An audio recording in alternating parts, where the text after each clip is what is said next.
Olá para você que nos acompanha no YouTube do Diário de Pernambuco. Nós trazemos agora a completa entrevista com a advogada Maria Vanique Sarinho, que é especialista em propriedade intelectual, direito digital e também proteção de dados.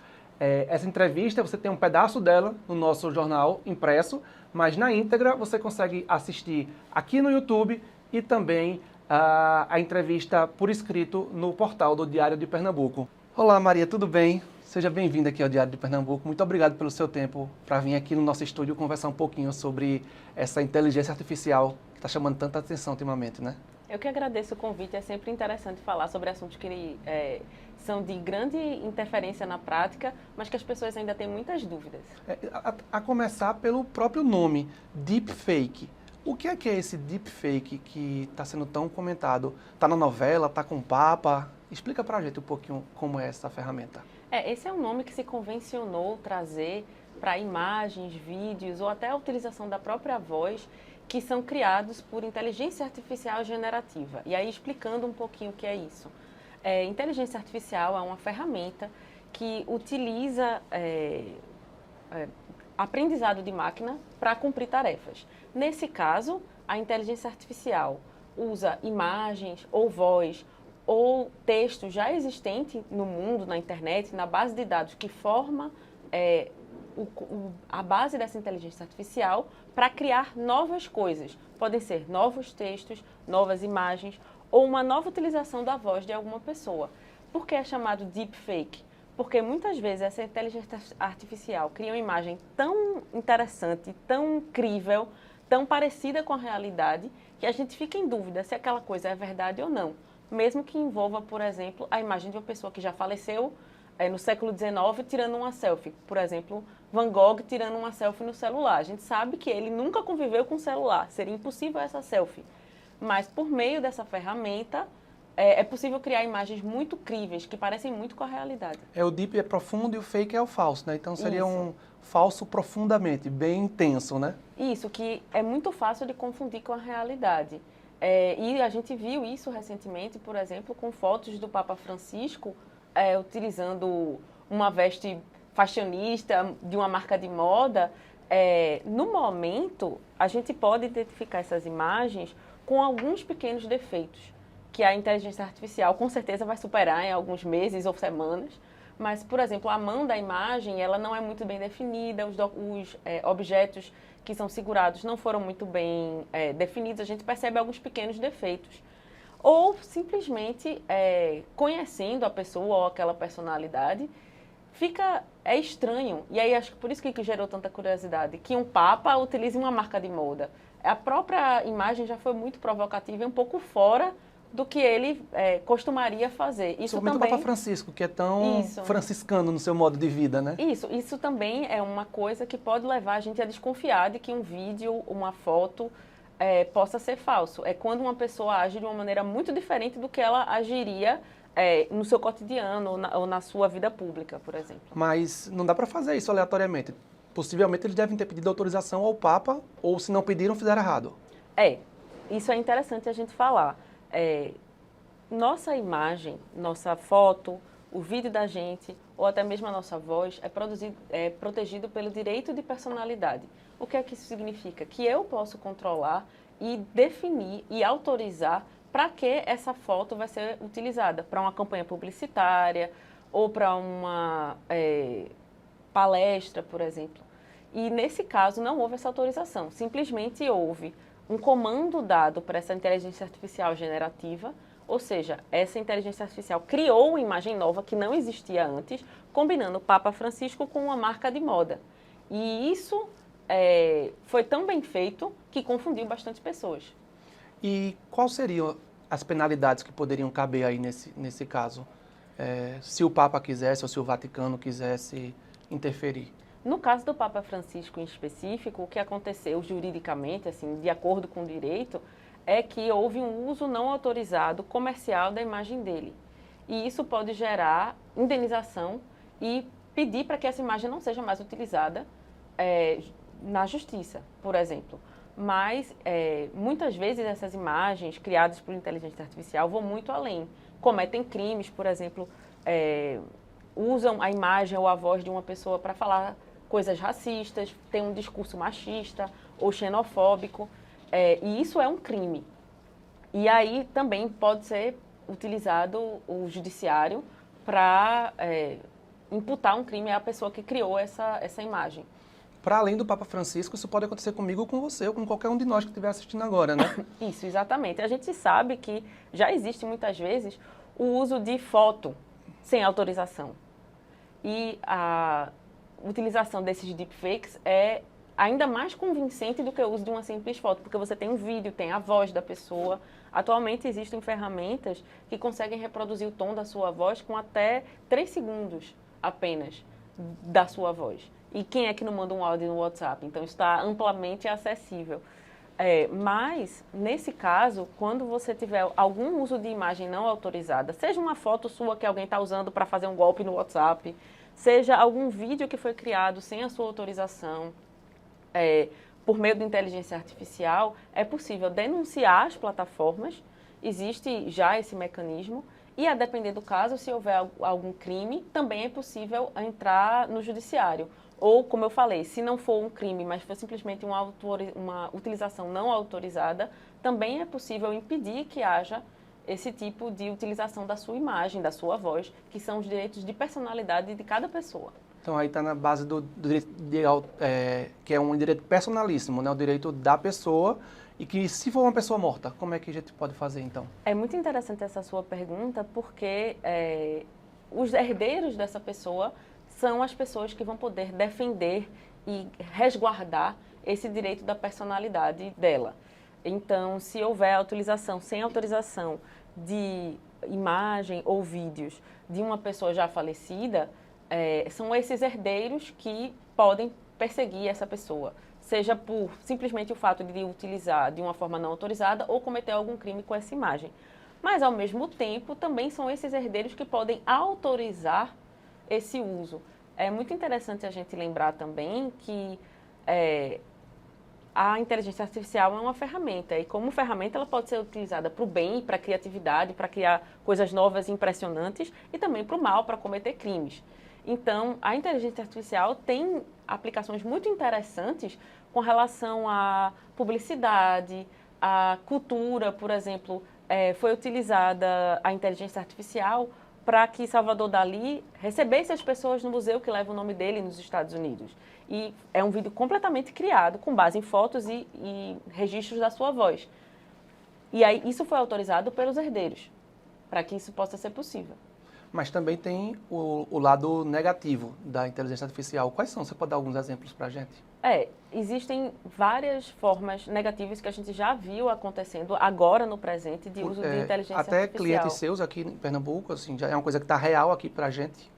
Eu não conheço nenhum caso de grande monta aqui em Pernambuco, mas com certeza já houve, por exemplo, nos Estados Unidos, a utilização de vídeos de candidatos fingindo que estava bêbado, por exemplo. Existiu durante essa guerra da Ucrânia um vídeo falso do presidente da Ucrânia se colocando como derrotado e desistindo da guerra. Isso tudo já aconteceu.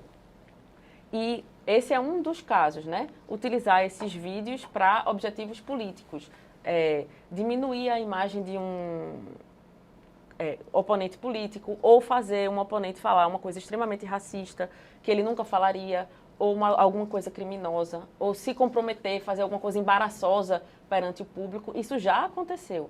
Também existe o uso criminoso dessas ferramentas para gerar pornografia. E aí isso pode ter os mais amplos usos nefastos possíveis. Desde pornografia infantil quanto pornografia de vingança, que é chamado, que é utilizar a imagem de uma pessoa e colocar num vídeo que não existe e ameaçar essa pessoa, por exemplo, que é uma situação que a gente está vendo na novela, etc. Isso, na novela das 7, se não me engano. Não, isso. Na novela das 9? Das 9, eu acho.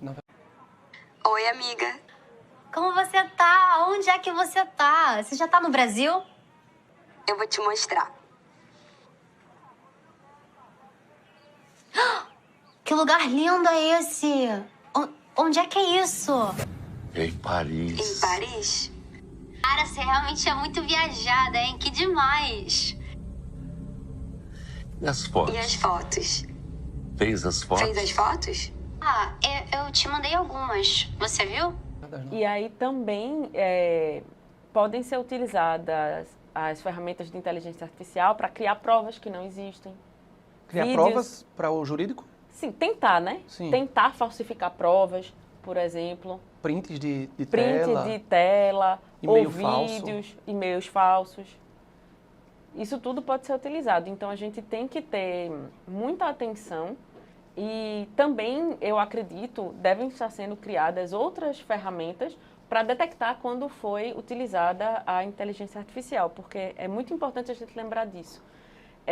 A inteligência artificial deve ser utilizada com transparência. É importante que as pessoas saibam quando ela foi utilizada, porque às vezes é muito difícil de detectar com o olho nu. Então, ter esse aviso é visto como uma boa prática ao redor do mundo, entendeu? Quando você fala em boa prática, é porque ainda não tem uma legislação específica que trata sobre isso? A legislação já está surgindo em alguns países, mas isso é considerado uma prática de mercado interessante. Questão de ética e moral. De ética e moral e também de direito de consumidor, direito da concorrência, impedir que as pessoas sejam ludibriadas. Porque, por exemplo, no caso do Papa Francisco, quem viu ele com aquele jaquetão branco, um católico mais fervoroso, um fã dele, pode querer um casaco igual aquele só porque viu o Papa usando. Isso. A gente já teve essas situações, por exemplo, com Photoshop, imagem de famoso, mas agora isso está potencializado porque a ferramenta é muito mais sofisticada. Então, para haver esse tipo de endosso de uma marca, sempre é preciso haver a autorização da pessoa. Não precisa ser um crime para que você possa impedir que a sua imagem seja utilizada. Pode ser simplesmente uma propaganda que você não concorda. E voltando às pessoas que já morreram, a gente também precisa entender que os vídeos que forem criados, mesmo com autorização, precisa manter uma linha de pensamento da pessoa quando estava viva, né? Não posso uma pessoa de esquerda gravar um vídeo depois, mesmo que o herdeiro seja de direita, autorize aquela pessoa a falar de direita, eu não posso mudar o discurso dela. Existe essa discussão de que é interessante de que a história de vida daquela pessoa seja respeitada. E que o papel dos herdeiros, na verdade, é de manter e zelar por essa integridade dessa história de vida. Então, pode sim, como eu havia falado, cabe aos herdeiros autorizar esse tipo de utilização, mas também é importante a gente lembrar de que existe um interesse público, por exemplo, na vida de um artista famoso ou na sua obra cultural, e os herdeiros permitirem que essa obra seja maculada por posicionamentos que não têm a ver com a história de vida daquela pessoa, pode ser considerado um abuso de direito deles de permitir esse tipo de coisa. Mas isso ainda é uma questão que está em construção. Entendi.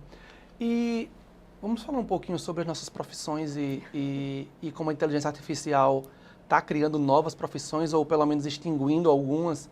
A gente vê que no jornalismo, por exemplo, na minha área, a inteligência artificial consegue escrever textos, fazer notícias. Como é que isso acontece? O que é que acontece? Essa inteligência artificial generativa, como eu falei, ela cria novos textos, novas imagens, novos vídeos, de acordo com a base de dados que foi colocada para ela.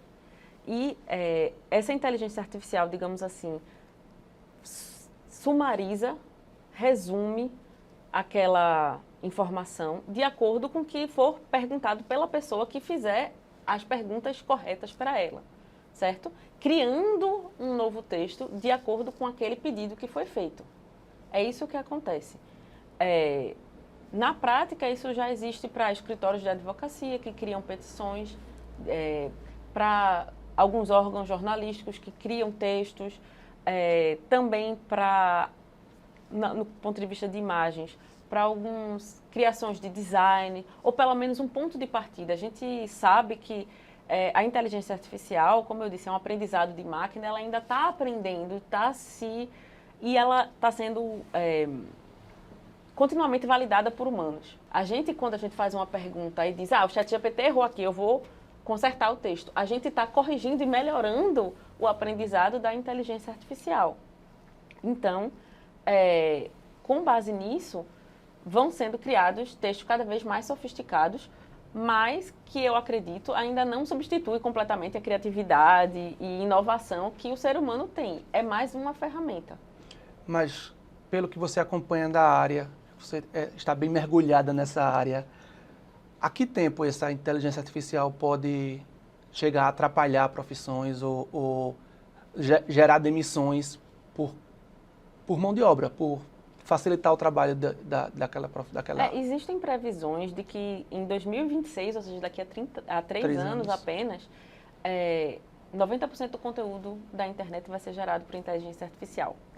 E é interessante a gente pensar nisso porque é mais uma ferramenta, mas é uma ferramenta, digamos assim, de compilação, de resumo, pelo menos até o momento. Apesar de criar novos textos, eu acredito que o que é interessante pensar é que se existe uma ferramenta que consegue fazer aquele serviço repetitivo que você demoraria horas para fazer, talvez agora sua atuação profissional seja mais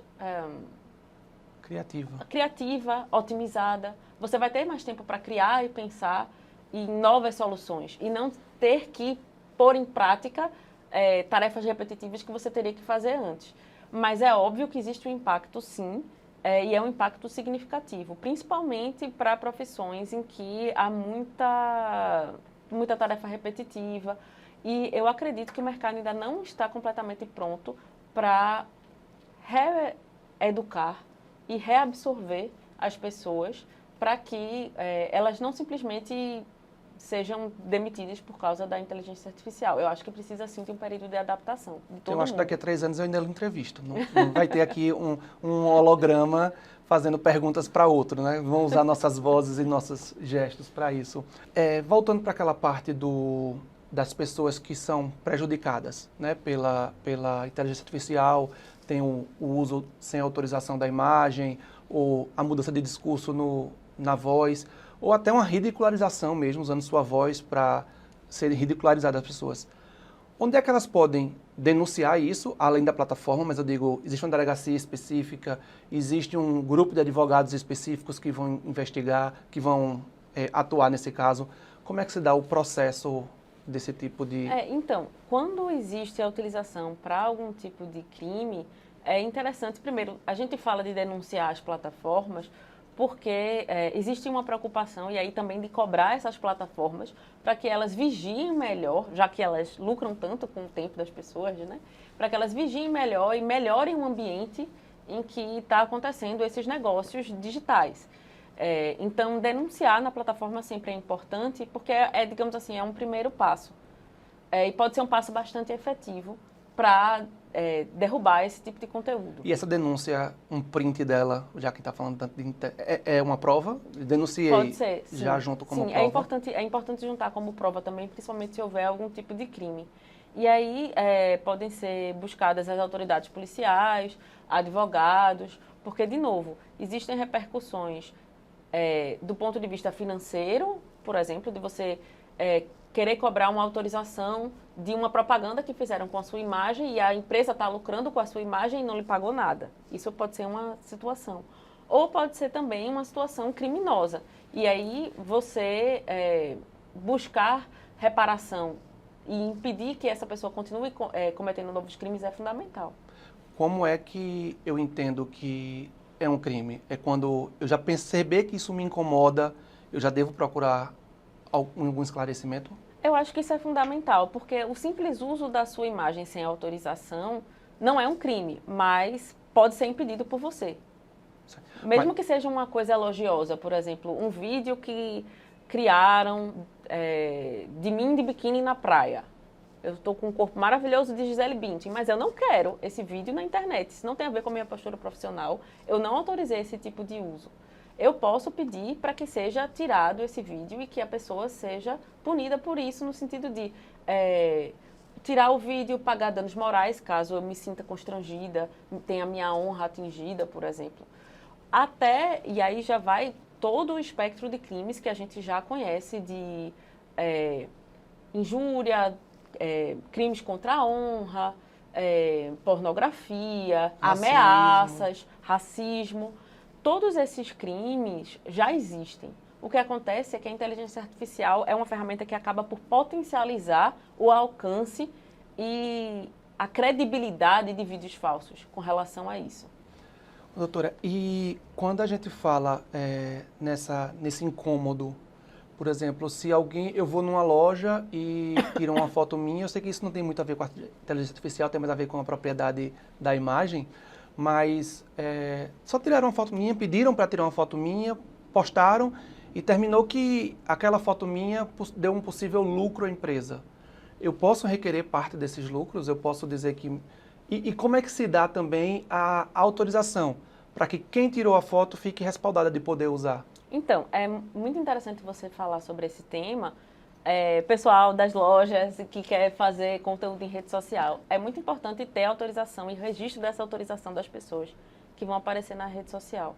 E dizer para que vai ser utilizado. Se é só por um conteúdo jornalístico, se é por um conteúdo de informação, ou se vai ser utilizado como publicidade, em quais canais isso vai ser vinculado. É importante ter essa autorização para a pessoa que está tirando a foto, que está fazendo essa promoção, se resguardar. Porque, sim, caso não haja esse registro, a pessoa que se sentir prejudicada pode acionar quem fez essa foto. E aí, se você tiver o registro de que ela autorizou, e essa autorização pode ser gratuita, tá?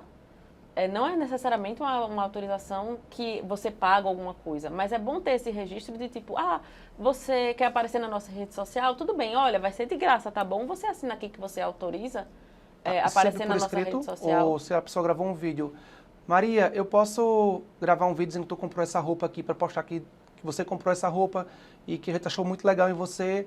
É interessante a gente ter um meio de prova, né? Pode ser um vídeo. Eu, como advogada, gosto de papel, eu gosto de ter algum termo, até porque isso, normalmente na hora, a pessoa esquece de dizer para que qual vai ser o tempo, onde é que vai ser veiculado, e normalmente o termo tem isso. E aí é outro ponto interessante de falar da inteligência artificial. Como todas essas questões patrimoniais e de contratos, é importante que haja o tempo que esse vídeo criado pela inteligência artificial ou criado pela própria pessoa gravando vai estar sendo veiculado, onde vai ser veiculado e qual vai ser a remuneração dessa pessoa, se vai ser de graça, se vai ter algum tipo de remuneração, é importante lembrar disso. E também a finalidade, se vai ser uma finalidade meramente informativa, jornalística, ou se vai ter uma finalidade comercial, de publicidade. Mas como eu negar o fim comercial de uma postagem que eu fiz numa loja comprando uma roupa? Eu comprei esse blazer na loja, a pessoa tira a minha foto e publica. Luiz escolheu a minha marca para se vestir. Como é que eu faço essa separação disso ser só uma informação de que eu tive lá para o comercial? Porque eu, por exemplo, posso influenciar alguém a querer comprar aquele blazer porque eu comprei. Não que eu vá, porque eu não sou nenhum famoso nem tudo mais. Mas algumas pessoas fazem isso. Eu acho que a gente tem que ver no caso concreto. Essa linha é bastante tênue entre informação e uso publicitário. Mas, por exemplo, se essa postagem foi impulsionada no Instagram com a AdSense, etc., isso já é um indício de que ela foi utilizada com fins publicitários. Se eu anunciei para aquilo, é porque eu quero ter algum retorno, né? Se você utilizou aquela imagem de uma forma publicitária, por exemplo, não é apenas uma informação ou uma promoção suave da sua marca. Você está utilizando com o fim comercial mesmo. Mas, como eu te disse, é só vendo no caso concreto como seria. Entendi. E as nossas crianças estão protegidas da inteligência artificial? Como é que a gente pode cuidar delas nesse mundo que já era no meu tempo, era não saia para a rua que é perigoso. Depois, na minha adolescência, as crianças já ouviam, não vá para a internet que é perigoso, a gente não sabe o que tem lá, não sabe quem é que está lá. Na novela a gente vê que o cara, um senhor, se faz passar por um artista e conversa com a menina de 12 anos e convence ela a levantar a saia, convence ela a levantar a blusa e grava esses vídeos e depois vai extorquir, né? Usa a inteligência artificial para gravar, ele se mascara com a inteligência artificial e depois ele cria conteúdo com inteligência artificial para divulgar com a cara da pessoa para extorquir. Isso foi um caso que eu acredito que foi baseado em casos reais, porque houve esse tipo de crime com crianças em um chat de videogame. Glória Pérez sempre usa na novela alguns temas sociais que estão bem em vigor. Outra novela ela já usou o caso de crianças desaparecidas que as mães procuravam lá no Rio de Janeiro. Sempre inclui esses fatos Eu reais. acho né? que nesse caso são duas coisas. Os pais trazerem para as crianças a educação digital, explicar quais são os riscos, explicar que o estranho não está mais na rua, mas está no computador. Ter essa abertura e esse diálogo com os filhos para falar, olha, se você está desconfortável, fale comigo, ou fale com um amigo, ou fale com a professora. Eu sei que é difícil porque esses são temas que são tabus, mas é importante educar nossas crianças para ter pensamento crítico, para não se abrir para os estranhos na internet e para desconfiar de comportamentos estranhos.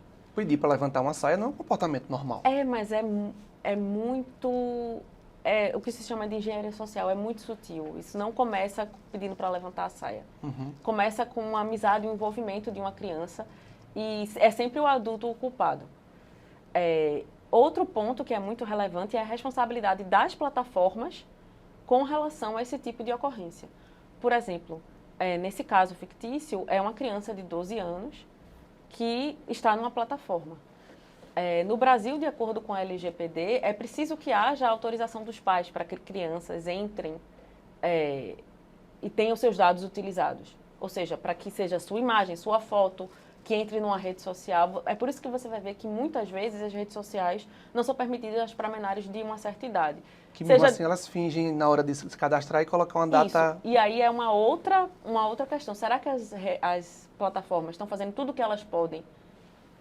Se elas conseguem identificar tão bem nosso perfil de anúncio, para saber se eu sou uma mulher de uma certa idade, que tem um interesse em plantas, será que elas não conseguem identificar quando um usuário tem um comportamento que corresponde a uma criança que não deveria estar na plataforma?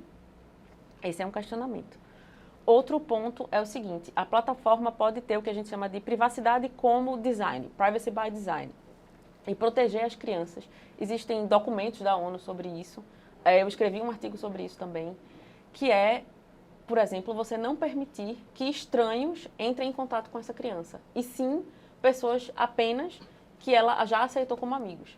Não pode haver um chat, por exemplo, de um estranho abordando a criança, e sim alguém que a criança aceite, primeiramente, por exemplo. Ou controles de privacidade que são controlados pelos pais dentro de uma certa idade. E aí você ir diminuindo esse controle dos pais conforme a criança vai ficando mais velha. Por exemplo, uma criança de 16 anos e uma criança de 12 anos poderiam ter liberdades diferentes. Diminuir o tempo de tela dessa criança, por exemplo, você, a partir de um certo horário, você não permite mais que cheguem chamados de chat para uma certa criança, a partir das 9 da noite para crianças de 12 anos. Por quê? Porque isso inibe muita coisa. Porque durante o dia as crianças normalmente estão com os pais e de noite não. O estranho não vai conseguir entrar em contato com a criança que não tenha pedido para ser amiga dele antes. Essa mensagem não vai chegar de noite. Isso tudo são coisas que a plataforma pode fazer para minimizar esses riscos. Porque também, de acordo com esse estudo da ONU, as crianças, principalmente na América do Sul, são muito mais aptas com a tecnologia do que seus pais. E eu também preciso pontuar, antes da gente terminar, que o adolescente, ele é responsabilidade do pai. E ele já pode criar um deepfake. Então, o que ele fizer na internet é responsabilidade dos pais também? É importante a gente falar disso também. De acordo com a legislação brasileira, não é possível punir criminalmente, por exemplo, uma criança abaixo de 18 anos, da mesma forma que se pune um adulto. Existem sim punições, mas tem com os mais educativos, até porque é responsabilidade de toda a sociedade melhorar e cuidar da educação dessa criança. Então, se um adolescente está fazendo deepfakes de coleguinhas, por exemplo, essa é uma questão que não termina só com ele. Envolve também famílias, envolve também escola e as próprias plataformas. Acho que na própria novela, o enteado do Moretti fez um vídeo com ele, gerou repercussão, que ele teve prejuízo na empresa. São outros personagens, né? Não o caso daquela menina. Mas na mesma novela, o adolescente que não gostava do padrasto fez um vídeo de deepfake com ele e o padrasto teve prejuízo financeiro. Foi um vídeo racista aquele que fez sobre o padrasto. Eu não conhecia esse caso, mas aí, de novo, é um caso de responsabilização por uma utilização indevida da imagem. Se essa pessoa está apta para responder completamente de acordo com a lei ou só dentro da sua capacidade enquanto criança e adolescente, isso vai ser verificado no caso concreto. Mas aí os pais podem ser responsabilizados? Com certeza. A indenização por dano da imagem vai para o pai? É possível que seja assim. Então o pai precisa tomar conta. Realmente, se não pelo bem do filho, pelo bem do bolso, ele vai ter que de alguma forma cuidar do que o filho está. Eu acho que trazer essa educação digital e conversar sobre esses temas nas escolas e trazer esse senso crítico. Olha, nem tudo que é um vídeo que está na internet é verdade. Seja um vídeo gravado por uma pessoa que está falando mentiras, seja um vídeo que foi criado para ser mentira com uma pessoa de verdade. Também trazer esse questionamento de que é preciso ter responsabilidade dentro da internet. Porque é um mundo digital, mas que tem repercussões no mundo real. Então, xingamentos, bullying, tudo isso também são questões que têm repercussões no mundo geral, no mundo real. As pessoas às vezes acreditam que são muito anônimas na internet, e isso não é o caso. Eu acho que pouca gente conhecia o termo deepfake, a gente conversou um bocado sobre isso e viu quanta repercussão isso traz, né? Maria Vanique Sarinho, advogada especialista em propriedade intelectual, direito digital e proteção de dados. Muito obrigado por esses esclarecimentos aqui tão importantes para os jovens, para os adultos e também para as crianças, né? Eu que agradeço. Eu acho que esse tema é muito interessante de ser trazido, porque está cada dia mais no nosso cotidiano. E eu espero que as pessoas comecem a se educar mais sobre esse tema. Tá, Joé, muito obrigado. Eu que agradeço.